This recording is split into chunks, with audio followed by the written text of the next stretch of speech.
कहानी की main character Bob को दिखाने से, जो शहर की एक मिल में काम किया करता था। उसकी वाइफ और बेटी भी थी जिसका नाम ईवा था, लेकिन वो दोनों से अलग रहा करता था। ईवा बड़ी हो रही थी, जिस वजह से उसकी अपनी मॉम से दूरियां बढ़ती जा रही थी। वो अपनी मॉम की कोई बात नहीं मानती थी, इसीलिए उसकी मॉम बॉब से बात करती है, उसे सब कुछ बताकर कहती है कि आप उसके डैड हैं, उसे कुछ समझाएं। लेकिन बॉब उसे सीधे मुंह बात नहीं करता, उल्टा ये कह देता है कि मैं तुम लोगों से कोई रिश्ता नहीं रखना चाहता। लेकिन जाहिर है वह उसकी बेटी थी, तो उसके बारे में सुनकर बॉब को भी बुरा लगा था। इसीलिए अपना मन हल्का करने वो एक बार में चला जाता है, जहां उसकी मुलाकात एक डीलर से हुई। वो बॉब को कहता है कि मेरे बॉस नेल्सन को एक खास आदमी की जरूरत है जो उसका सामान खुफिया तौर पर एक जगह से दूसरी जगह पहुंचा सके। वो दरअसल बॉब को ये काम करने के लिए कह रहा था और उसे नेल्सन का नंबर देता है, लेकिन फिलहाल बॉब उससे जो सामान लेने आया था वो ही लेता है। अगले दिन जब वो काम पर गया तो एक खराब मशीन को देखने लगता है। मशीन की ब्लेड को जब वो झांक रहा था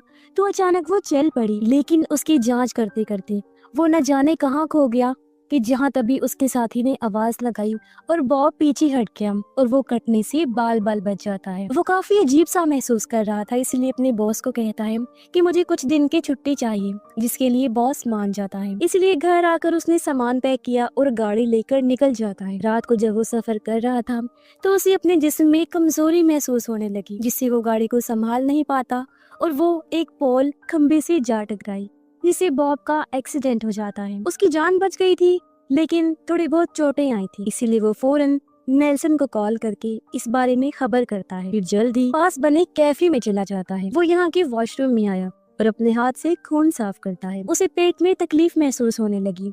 उसे लगा कि शायद वहाँ भी चोट लगी होगी, इसलिए वो शर्ट हटाता है देखने, लेकिन ये क्या, उसका तो जिस्म गायब हो रहा था और उसकी पसलियों वाली जगह से हड्डियां नजर आना शुरू हो गई थी। बॉब ये देखकर थोड़ा बहुत घबराया, लेकिन फिर अपनी मरहम पट्टी करके बाहर आ जाता है, जहाँ कुछ ही देर में नेल्सन भी आ गया। बॉब उसे बताता है कि मेरी गाड़ी काफी खराब हो गई है, जिसको ठीक करवाने की मेरे पास पैसे नहीं है। ये सुनकर नेल्सन कहता है तो फिर ठीक है, अगर तुम मेरा सामान पहुँचाने वाला काम कर दोगे तो मैं तुम्हें पैसे भी दे दूंगा, जिससे तुम अपनी गाड़ी ठीक करवा सकती हो। अब बॉब के पास और कोई रास्ता तो था नहीं, इसलिए नेल्सन की बात उसे माननी पड़ती है। तब नेल्सन उसे अपने घर लाता है। फिर अगले दिन वो बॉब को लेकर जंगल में आया और भालू को गोली से मार देता है। फिर भालू का सर काट कर उसने एक बॉक्स में रख दिया। अगले दिन नेल्सन ये डब्बा बॉब को दे देता है। इसमें दरअसल भालू के जिस्म के हिस्से थे, जिनको ब्लैक मार्केट में नेल्सन बेचना चाहता था, ताकि अच्छे खासे पैसे कमा सके, क्योंकि उस काले बाजार में इस तरह की गलत चीजें ही हुआ करती थी। खैर बॉब देखता है कि उसकी गाड़ी ठीक हो गई है, इसीलिए वो फौरन ही नेल्सन का काम करने निकल पड़ता है। सफर करते करते उसे रात हो गई थी, इसलिए वो अपनी वाइफ के घर जाता है। घर पर ईवा नहीं थी। उसने जब पूछा तो वाइफ बताती है कि वो आज रात अपने दोस्त के घर ही रुकेगी, क्योंकि ऐसा वो पहले भी करती रहती है। अब अगले दिन बॉब डब्बा पहुंचाने के लिए जब जाने लगा तो तभी ईवा भी घर लौट आती है। वो अपने डैड पर गुस्सा करती है कि इतने दिन गायब रहने के बाद आज आप कहाँ से आ गई हैं? लेकिन बॉब की तबीयत ठीक नहीं थी, वो कोई जवाब नहीं देता, इसीलिए ईवा ये नोटिस करके घर के अंदर चली जाती है। बॉब उस आदमी के पास पहुंचकर डब्बा उसे दे देता है। आदमी ने उसे मशवरा दिया कि तुम नेल्सन के साथ काम मत करो, वो बहुत खतरनाक इंसान है। लेकिन तबीयत बिगड़ने की वजह से बॉब यहाँ कुछ भी नहीं कहता और बस अपना काम करता है। ये चीज उस आदमी ने भी नोटिस कर ली थी कि बॉब ठीक नहीं है, इसीलिए वो बॉब को एक चाइनीज दवाई देता है, जिसे लेकर वो घर आ गया, जहाँ ईवा उससे बिगड़ती हुई तबीयत के बारे में पूछती है। लेकिन बॉब झूठ बोल देता है कि ज्यादा कुछ नहीं है, बस काम के दौरान मुझे चोटें लग गई थी। फिर ईवा उसे अपने दादा की जानलेवा बीमारी के बारे में पूछने लगती है, यानी बॉब के डैड की बीमारी के बारे में, लेकिन वो इस बात का कोई जवाब ना देकर बात घुमा फिरा देता है। कुछ देर में ईवा अपने दोस्तों से मिलने के लिए घर से निकल जाती है, जहाँ रास्ते में उसे एक चाइनीज दुकान नजर आई, जिसके अंदर वो चली जाती है। दरअसल अपने बाप बॉब की तरह उसे भी बीमारी थी, जिसके बारे में वो दुनिया को बताना नहीं चाहती थी। शॉप में एक लेडी ईवा को दवाइयाँ दिखाती है, साथ ही उसने बताया कि अंदर एक डॉक्टर भी है, तुम उसे चेकअप करवा सकती हो। वो किसी डॉक्टर से मिलना नहीं चाहती थी, इसीलिए बस चाइनीज चाय का एक बॉक्स लेकर निकल जाती है। फिर वो अपने दोस्तों से मिलने गई, जो लोग प्लान बनाते हैं कि काफी टाइम से एक मेंटल हॉस्पिटल बंद पड़ा है, चलो वहाँ घूमने चलते हैं। कुछ ही देर में ये वहाँ पहुँच गई। हालांकि हॉस्पिटल को बंद किया गया था, लेकिन जैसे तैसे वो अंदर घुस ही जाते हैं। ये जगह काफी डरावनी लग रही थी, क्योंकि वीरान जो पड़ी थी इसलिए वो लोग भूत आत्माओं की बातें करके हंसी मजाक करने लगते हैं। ईवा बताती है कि एक टाइम था जब मेरी दादाजी भी यहाँ एडमिट थे, क्योंकि उनको भी जानलेवा बीमारी थी और वो मेरे पैदा होने से पहले ही चल बसे। ईवा अपने दादाजी की फाइल ढूंढकर उनकी बीमारी के बारे में जानना चाहती थी। चलते चलते ये लोग बेसमेंट में आ गए, जहाँ उन्हें कोई दिखाई देता है जो सफेद कपड़े में लिपटा हुआ था, और उसने जैसे ही इन लोगों को देखा वो फौरन वहाँ से गायब हो जाता है, क्योंकि वो जो भी चीज थी इनसे डर गई थी। सभी बौखला गई। ईवा की एक दोस्त तो इतना डर जाती है कि अचानक से ईवा का हाथ पकड़ लेती है, पर तभी उसने हैरान कुन चीज देखी जिसे देखकर सभी काफी घबरा गए, क्योंकि ईवा की बाजू तो बीच में से गायब हो रही थी और उसका हाथ ऐसा लग रहा था जैसे अलग हो। ये देख सब बुरी तरह डर गए। ईवा को छोड़कर फौरन ही वहाँ से भाग जाते हैं। उधर बॉब और उसकी वाइफ दोनों बातें कर रही थी। वो ईवा की बचपन के किस्सों को याद करके खुश हो रहे होते हैं, पर अगली से अगली सुबह उसकी मॉम ने जब कमरे में चेक किया तो उन्हें पता चला कि ईवा तो कल रात घर आई ही नहीं थी। उसकी मॉम डैड ईवा के लिए परेशान हो गई। दोनों हर जगह उसे ढूंढने लगते हैं, लेकिन वो गायब हो गई थी। उसका कुछ भी अता पता नहीं चलता। उन्होंने जब कमरे को चेक किया तो ईवा का फोन मिल जाता है, जिसे चेक करने पर पता चला कि वो अपने दोस्तों के साथ मेंटल हॉस्पिटल गई थी। इसलिए बॉब और उसकी वाइफ ईवा की दोस्त के घर जाते हैं पूछने, लेकिन उसके डैड का कहना था कि मेरी बेटी भी घर नहीं लौटी। दोनों काफी घबरा गई। कुछ देर बाद बॉब नेल्सन को कॉल करके कहता है कि तुम्हारे अगले पार्सल को मंजिल तक पहुंचाने में टाइम लग जाएगा, क्योंकि मेरी बेटी लापता हो गई है, तो मैं उसे ढूंढ रहा हूँ। तभी बॉब ने ईवा की बाकी दोस्तों को देखा और वो उनसे पूछने चला जाता है, लेकिन वो लड़के सीधे मुंह जवाब नहीं देते, जिस वजह से बॉब को गुस्सा आ जाता है और वो उन्हें पीटना शुरू कर देता है। तब एक लड़का कहता है कि ईवा हमारे साथ मेंटल हॉस्पिटल गई तो थी, लेकिन हम तो वहाँ से डरकर भाग गए थे। ईवा भागी या नहीं, घर आई या नहीं, कहाँ गायब हो गई है, इस बारे में हम कुछ नहीं जानते। ये सुनकर बॉब को समझ लग जाती है कि जरूर वो हॉस्पिटल में अपने दादा की बीमारी के बारे में जानने गई होगी। उधर ईवा को जब होश आता है तो वो खुद को पिंजरे में बंद पाती है। उसे कुछ भी समझ नहीं लगती कि वो यहाँ पर कैसे आई और किसने उसे कैद किया। बॉब और उसकी वाइफ हॉस्पिटल जाते हैं, जहाँ सिक्योरिटी गार्ड उसे रोक लेता है, अंदर जाने नहीं देता। बॉब को गुस्सा आ गया, इसलिए गार्ड को पीटने लगता है, लेकिन खुद ही तकलीफ में तड़पते हुए नीचे गिर जाता है। उसे कुछ लोग उठाकर साथ वाले हॉस्पिटल में लेकर आए। तभी एक लेडी डॉक्टर वहाँ पर आई, जो बॉब को पहचान लेती है, क्योंकि वो उसके डैड को भी जानती थी। वो बॉब की वाइफ को कहती है कि उसकी हालत बहुत ही खराब है, इसलिए बॉब को यही हॉस्पिटल में ही रखना होगा। बॉब को याद आया कि बचपन में जब उसके डैड इस हॉस्पिटल में अपना इलाज करवा रहे थे तो बॉब उनके रूम के बाहर ही बैठा रहता था। ये डॉक्टर उसे अंदर जाने नहीं देती थी और तभी से वो बॉब को जानती थी, क्योंकि उसके डैड भी नहीं चाहते थे कि बॉब को मेरी बीमारी के बारे में पता चले। उनकी हालत बहुत खराब थी उस टाइम। फिर अब वो लेडी डॉक्टर बॉब से बात करती है और उसके डैड का कमरा दिखाते हुए कहती है कि अगर तुम चाहो तो यहाँ रुककर अपना इलाज करवा सकते हो। लेकिन बॉब ने ये कहकर मना कर दिया कि मेरी बेटी गायब है, उसे मेरी जरूरत होगी, न जाने वो कहाँ है, किस हाल में है। लेकिन उसकी बात अनसुने करके गार्ड्स उसे जबरदस्ती कमरे में भेजकर लॉक कर देते हैं। रात को बॉब जब दर्द में तड़प रहा था तो उसकी नींद खुल गई। तभी उसने देखा कि दरवाजा अपने आप ही खुल गया है और टेबल पर मेन गेट की चाबियां भी पड़ी हुई थी। ऐसा लग रहा था जैसे कोई उसकी मदद करना चाहता है, इसीलिए वो फौरन यहाँ से निकलकर अपनी वाइफ के घर आया तो वो घर पर नहीं थी, लेकिन उसकी पड़ोसन थी। तभी नेल्सन की कॉल आती है। वो बॉब को धमकाते हुए कहता है कि अगर पार्सल टाइम पर अपनी मंजिल तक ना पहुंचा तो मैं तुम्हें और तुम्हारी फैमिली को खत्म कर दूंगा। जो सुनकर वो और ज्यादा परेशान हो जाता है। तभी उसे पता चला कि ईवा की दोस्त घर लौट आई है, इसीलिए फौरन बॉब उसे बात करने चला जाता है। ईवा की दोस्त बताती है कि मुझे उसकी सच्चाई का पता चल चुका है, क्योंकि मैंने ईवा का बाजू देख लिया था जो गायब हो चुका था। वो बॉब को ईवा का बैग देती है।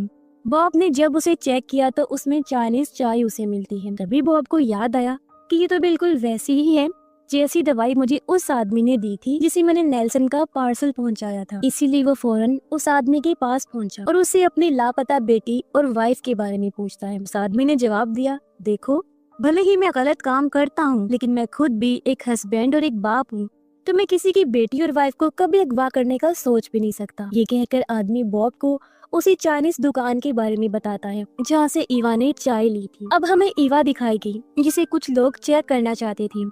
इसीलिए उसके जिस्म पर कर्स लगा रही होती है, यहाँ तक कि वो उसके जख्मों को भी कुरेदने लगी, जिससे वो बेचारी दर्द में तड़पने लगती है। कुछ ही देर में बॉब भी उस दुकान पर पहुंच जाता है और शॉप वाली लेडी से अपनी लापता बेटी के बारे में पूछने लगता है। वो उसे देखकर घबरा गई लेकिन सच नहीं बताती। तभी बॉब दुकान की एक साइड पर खड़ी इवा की साइकिल को देख लेता है और अपनी हुड उतार देता है। अब उसके आधे से ज्यादा गायब सर को देखकर औरत की तो होश ही उड़ गई। वो समझ गई थी कि इवा भी बिल्कुल अपने डैड बॉब जैसी ही है, इसीलिए वो डरते हुए डॉक्टर की रूम की तरफ इशारा करती है। इशारा देखकर बॉब समझ गया और वो फौरन उस तरफ भाग कर जाता है। अंदर जाते जाते उसने अपनी शर्ट उतार दी थी और यहाँ हम पहली बार देखते हैं कि उसका जिस्म तो अलग अलग जगहों से गायब हो रहा है। वो अब बेसमेंट में जाता है जहाँ डॉक्टर और असिस्टेंट होते हैं। वो उन पर हमला कर देता है, अपनी बेटे के बारे में पूछते हुए उसे छोड़ने का कहता है। तभी पिंजरे में बंद ईवा अपने डैड की आवाज सुनकर उन्हें आवाज लगाती है। बॉब आवाज का पीछा करते हुए उस तरफ जाता है और जब ईवा उसे आधा गायब देखती है तो काफी घबरा गई, लेकिन बॉब ने उसे नॉर्मल किया और पिंजरा खोलकर उसे बाहर निकाल लेता है। दोनों वहाँ से बाहर आते हैं, साथ ही बॉब की हालत बहुत खराब हो गई थी, इसलिए ईवा उसे सहारा देकर घर लेकर आती है। बॉब की वाइफ देखती है कि वो तेजी से गायब हो रहा है, इसलिए वो जल्दी से बॉब की देखभाल करने लगती है, क्योंकि वो भी उसके गायब होने वाली बीमारी के बारे में जानती थी। अगली सुबह जब बॉब की आंख खुली तो वो ईवा से बातें करने लगा। उसे कहता है कि मैं तुम दोनों से इस बीमारी की वजह से ही दूर गया था, ताकि मेरी वजह से तुम लोगों को कोई तकलीफ ना मिले, वरना मैं तुम लोगों से बहुत प्यार करता हूँ। लेकिन अब मुझे समझ आ रही है कि शायद ये चीज हमारे खून में ही है, जो ना चाहते हुए भी मेरी वजह से तुम्हें मिल गई, जैसे मुझे मेरे डैड की तरफ से मिली। कुछ देर बाद वो सामान पैक करने लगा यहाँ से जाने के लिए। उसने बताया कि मेरे अंदर बहुत कमजोरी हो गई है, वो गिर भी पड़ता है। उसका कहना था कि इससे पहले दुनिया के सामने ये सच आए, मैं उसे पहले ही सबसे दूर चला जाता हूँ। ये सुनकर ईवा भी उसके साथ जाने का कहती है, क्योंकि कुछ दिन बाद उसका भी यही हाल होने वाला था। इससे बॉब की वाइफ काफी दुखी हो गई, ना चाहते हुए भी उसे दोनों को भेजना पड़ता है। वो उनसे मिली और भारी मन से उन्हें अलविदा कहती है, जिसके बाद दोनों बाप बेटी गाड़ी में बैठकर वहाँ से निकल जाते हैं। रास्ते में उनके बीच काफी बातें हुई।